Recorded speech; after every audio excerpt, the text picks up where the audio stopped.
जो इस लोक में दूसरे का मांस खाते हैं, बहुत सावधानी से, दुर्गति होती, पक्का दुर्गति होती है। मांस खाने वाले ध्यान से सुन ले, पूर्व में जो किसी भी पशु का मांस खाते हैं उनको तो पहले नरक का दंड मिलेगा, फिर वही पशु बनेंगे, वैसे काटे जाएंगे। और जो ज्यादा पशुओं का मांस काट के खाते हैं तो उनके घर में घटना भी हो जाती है, कोई न कोई विनाशकारी घटना घटेगी। पूज्य श्री भाईजी महाराज हनुमान प्रसाद पोद्दार जी ने एक प्रसंग में बताया कि एक परिवार था जो बकरा और मुर्गी इनको घर में लाता और काट करके खाता। उनके 3 बालक थे, एक 4 महीने का था, एक 3-4 साल का था और एक 12 वर्ष का था। वो रोज देखता 12 वर्ष वाला कि ऐसे वो में कर रहा, उसको काट रहे हैं और फिर वो बनाया जाता, खाया जाता। तो एक दिन अपने छोटे भाई को ले गया, उसकी बुद्धि खराब हुई और वही गड़ासा, और उसने कहा चलो खेलते हैं, पापा जैसे काटते हैं ना मुर्गी वैसे खेलते हैं। तो छोटा 3-4 साल का था, उसने हाँ छत में ले गया और चढ़ बैठा, जैसे चढ़ के बकरे के ऊपर मुर्गी के ऊपर, और बस वो काट डाला। और जो काट डाला तो चीख निकली तो वो अपने छोटे बेटे को नहला रही थी जो 4 महीने का, टप में ऐसे खड़ा करके, और वो छोड़ करके भागी ऊपर। तो टप में जितना पानी था वो बच्चा गिर गया, उसकी हिम्मत तो उठने की थी नहीं, वो वहां मर गया। और जब ऊपर गई उसका, अरे दुष्ट तूने काट दिया, तो छलांग मार गया भय से, वो नीचे आके गिर के मरा। पूज्य भाई जी ने तो विस्तृत में लिखा है कि इन मांस खानों वालों के परिवारों का बहुत बुरी तरह नाश होगा, और जब ये मरेंगे तब नरक जाएंगे, और फिर जब जन्मेंगे तब ये फिर वही बकरा बकरी बनेंगे, ये काटे जाएंगे। होश में रहो, समय आने दो, कर्म अवश्य में भोक्तव्यम, तुम्हें भुगाएगा, रो नहीं पाओगे। एक आगरे से आते थे तो उनका नाम मुश्किल है छोड़ पाना, बड़ी मतलब एक जैसे होता है ना रंगबाजी से, आपका आदेश तो उसी का मुश्किल है छोड़ पाना। बढ़िया स्वर्णिम उसकी पट्टे की घड़ी और बढ़िया नक्शे से, हर दांत बता रहे थे कि हर समय पान खाते रहते हैं। 2-3 महीने में झांझरी फिर गई थी। कैसे? कैंसर डॉक्टर ने बता दिया, मुश्किल है अब छोड़ना, शरीर छूटेगा। मर गया, मर गया। मुश्किल है तो शरीर ही छूट जाएगा, इसका शरीर छूटना तो मुश्किल नहीं है, क्योंकि मरण धर्मा शरीर है। होश में पूरा परिवार नष्ट हो गया। जो यहां दूसरों के मांस को खाते हैं तो बड़े बड़े हाथियों से उनको पहले कुचलाया जाता है, चिरवाया जाता है, फिर कोल्हू में पेरा जाता है। बढ़िया आनंद लो। यहां जो कर रहे हो इसका बहुत लंबा हिसाब होगा। लोग सोचते हैं कि ये गप है, 5 मिनट में हिंसा की आजीवन कारावास, लाखों जुर्माना। तुम्हें यहीं से अनुमान लगा लो, यहां तो बहुत छोटा हिसाब किताब है, वो तो अनंत ब्रह्मांडों का हिसाब किताब है। आप विद्धास्तु यैर्वेदा वन्यास्य हिताग्नि भी ता इमे शैल श्रृंगाग्रात पात्यंदे धा पुनः पुनः। जो अपने पूर्वजों को पिंडदान नहीं देता, हवन नहीं करता, शास्त्र मर्यादा के अनुसार नहीं चलता, जो बिना पाणी ग्रहण किए व्यभिचार करता घूमता रहता है, ऐसों को बड़े बड़े ऊंचे पर्वत से नीचे खोपड़ी के बल फेंका जाता है। और जब नीचे गिरता है तो बड़ी बड़ी विषैली चींटियां चिपक जाती हैं और काटती है। अब और सावधानी की बात, जो पापी पुरुष के द्वारा दिया हुआ दान लेता है, स्वीकार करता है, पापी होश में ये रुपए की गड्डी नरक पहुंचा देगी।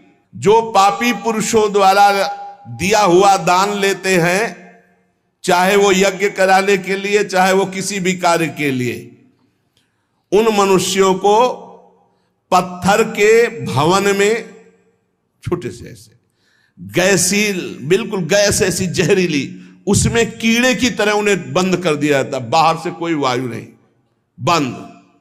अब कितने हजार वर्ष, कितनी घबराहट है। अब सोचो, पत्थर के छोटे छोटे ऐसे भवन, उनमें गैस भरी हुई जहरीली, उसमें बंद कर दिया गया। दशांश लिया जाता धर्मात्मा पुरुष का, दशांश दान है धर्मात्मा पुरुष का, 100 मेहनत से कमाए। अब अगर तुम 10 रुपए दान कर दोगे तो बहुत बड़ी बात हो जाएगी। एक गरीब आदमी बड़ी मेहनत से अपना पेट पालता था, तो एक किसी व्यापारियों के संग में था। तो सब व्यापारी बड़े बड़े अपने अच्छे पदार्थ भोजन के, वो खिचड़ी लाया था घर से, कहीं यात्रा में था, उसका नाम भोला भी था। भोला एक किसान आदमी, तो अपनी थाल में रख के पानी भरने के लिए गया, इतने में कुत्ता आ गया। एक कुत्ता खा, वो दूर बैठ गया, कुत्ते को खा गया। सब व्यापारी उसका मजाक उड़ा रहे थे। फिर अपनी थाल ली, मांझ करके रख दिया, और जो जल था उसी को पी लिया। रास्ते में जा रहे थे, एक भयानक ब्रह्म राक्षस प्रकट हुआ। अलग अलग कोटि के प्रेत भी होते हैं, अब तो सबके होश उड़ गए। भोला एकदम सीधा आदमी था। ब्रह्म राक्षस ने कहा सबको मार देंगे हम व्यापारी। तो भोला ने कहा शुरुआत हमसे करो। तो उनका तुम्हारे ऊपर तो हाथ नहीं उठा सकते। क्यों? क्योंकि तुमने कभी बेईमानी नहीं की, धर्म से कमाए हो, और आज तुमने इतना बड़ा पुण्य किया कि भूखे थे, अपनी मेहनत की कमाई की खिचड़ी कुत्ते को खाने दिया। अगर वो पुण्य मुझे दे दो तो मैं ब्रह्म राक्षस योनि से मुक्त हो जाऊं, किसी को नहीं दंड दूंगा। तो उसने कहा कैसे दे दूं? बोले संकल्प करो कि आज की खिचड़ी जो कुत्ते ने पाई, उसका जो पुण्य हुआ मैं तुम्हें देता हूं, मैं अभी मुक्त हो जाऊंगा, नहीं सबको मार दूंगा इन व्यापारियों को। धर्म की कमाई का छोटा सा भी दान वो भगवान की भी प्राप्ति करा सकता है। दशांश धर्म के दान को कहा गया है, मेहनत की कमाई का फिर दशांश दान कहा गया है। पाप कहीं दान नहीं होता, पाप कहीं दान नहीं होता, उसका विधान फिर ब्रह्म ऋषि बताते हैं कि आज तक किया, अब कभी पाप नहीं करेंगे, अब क्या करें, तो फिर उसका विधान वो बता देते हैं। ऐसा नहीं कि पाप करते जाओ, दशांश देते जाओ तो बुद्धि भ्रष्ट होती चली जाएगी। जो ये बहुत बड़ा अपराध है, उपकार करने वाले का अपकार कर देता है। कृतज्ञता, कृतज्ञ होना चाहिए। आपके लिए किसी ने उपकार किया, आपको आपका हित किया, आपके संकट में सहयोग किया, तो जीवन भर वो जब दृष्टि में आ जाए तो थोड़ा कृतज्ञ होना चाहिए। ऐसा नहीं कि उसका अपकार कर दो। जैसे गुरुदेव ने मंत्र दिया, उपासना दी, तुम्हारा उपकार किया। खोटी बुद्धि वाला जो कृतज्ञ नहीं रहता, उसको यहां तप्त कुंभ नामक नरक में गिराया जाता है। ये बहुत दुख देने वाला है, ताप ही ताप। और इसमें 80 पत्रवन नरक में जैसे तलवारें हैं, ऐसे किनारे किनारे तलवारें हैं। जिधर ये होता उधर तलवार घुसती, बार बार इसको पीड़ा होती है। फिर उसे अगले कालसूत्र नामक नरक में डाला जाता है। विश्वासघाती, गुरुद्रोही, मित्रद्रोही, इनका उद्धार बहुत मुश्किल होता है। ये यहां नरक में भोग करके भी जब जन्म लेते हैं तो कोढ़ी, दुष्ट स्वभाव वाले, सर्प आदि ऐसी योनियों को प्राप्त होते हैं। यहां जो किसी का सोना चुरा लेते हैं, यहां जो शराब पीते हैं, उन महापापियों को यहां लाया जाता है। और जो शराब पीते हुए गला हुआ लोहा उनको पिलाया जाता है। ए भैया शराबी जो पिए हो तो बंद कर दे आज से, नहीं आगे इंतजाम कुछ और है। हाँ, जलता हुआ लोहा पिघलता हुआ पिलाया जाएगा, मरोगे है नहीं, बहुत होश में। स्वर्ण की चोरी करने वाले को वैसे ही स्वर्णिम आग के ऊपर फेंक दिया जाता है, भुनो सारी। यहां कोई मानता नहीं, कहते सब झूठ है, भोगोगे तब पता चलेगा तुम्हें। और ऐसे लोग जब नरक से लौटते हैं तो उनको यहां भारी भारी घृणित बीमारियों से पीड़ित होना पड़ता है। राजन, जो नीच, अपवित्र, पापी पुरुष है, वो जब दूसरों से दान लेता है तो नरक में जो बताया गया वो भोग भोगता है, यहां जन्म लेता है गधे का, गधा बनता है। 2 ईंट देखते रहो आराम से। किसको?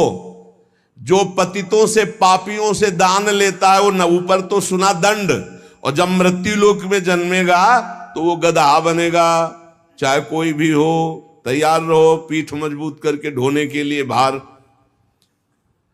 जो अधिकारी नहीं है, पतित है, उससे जो पैसे के बल से पूजा करवाता, यज्ञ करवाता है, उस द्विज को जब नरक जाके पहले भोगेगा और फिर लौटेगा तो विष्ठा का कीड़ा होना पड़ेगा।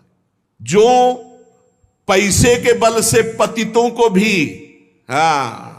आओ पूजा कर ले, आओ यज्ञ करवा देते हैं तुम्हारी, नहीं, पहले जजमान का परीक्षण होता है, अधिकार होता है। ऐसे द्विज को नरक से लौटने पर विष्ठा का कीड़ा होना पड़ता है। जो अपने गुरुदेव के साथ छल करता है, अहंकार करता है, कपट करता है, उसे पागल कुत्ते की योनि मिलती है।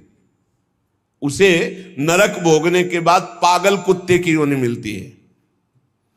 जो गुरु की संपत्ति का अपहरण कर लेता है, मनमानी आचरण करता है, तो उसे यहां यही दंड मिलता है, अर्थात कुत्ते की योनि प्राप्त होती है। जो अपने माता पिता वयोवृद्ध का अपमान करता है, कटुवचन करता है, उसे यहां पक्षी की योनि प्राप्त होती है, जो बीमार रहता है हर समय, पक्षी, कष्ट से युक्त पक्षी की योनि। जो अपनी भाई की स्त्री का गलत भाव, तो वो कछुए की योनि प्राप्त होता है, बड़ा कष्ट में जीवन उसका व्यतीत होता है।